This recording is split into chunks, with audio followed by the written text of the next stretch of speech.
Accra, Ghana, where I was on a delegation with other members of Parliament. I was really pleased on the 11th to join their remembrance celebrations, and it really struck me sitting there in the cemetery in my mother's hometown and celebrating and commemorating the fallen there.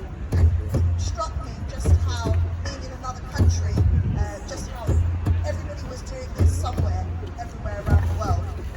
And it made me realise even more and more just how much there is unity around commemorating our veterans. And there was one quote which one of those leading the programme put out to us, and she said, "A country that doesn't honour its veterans isn't worth dying for." And I think it's really, really important that we remember that always.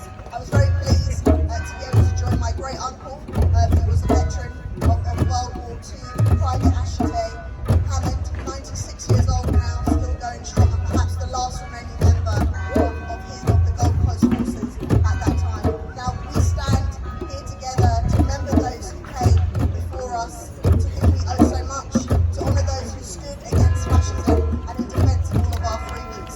Today we remember them, but most importantly we remember them all. We remember those from Britain and the rest of the world who made huge sacrifices in 2 world wars, each causing unimaginable damage and took millions of lives. I remember all of those who have lost their lives in conflict since.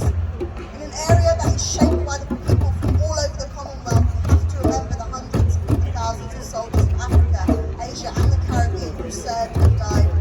Just this year, an investigation by the Commonwealth War Graves Commission discovered that up to 350,000 predominantly African and Middle Eastern First War casualties may not have been commemorated by name or at all.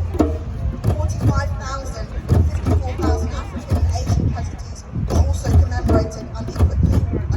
And we also have to remember this beautiful monument behind us, that unfortunately there is a more elaborate, more memorial to animals in this country than there is to our Commonwealth soldiers. Yes, That's completely unacceptable. Now, as an opposition, a member of Parliament opposition, I find many things to criticise the government about. But as I say, in a country that doesn't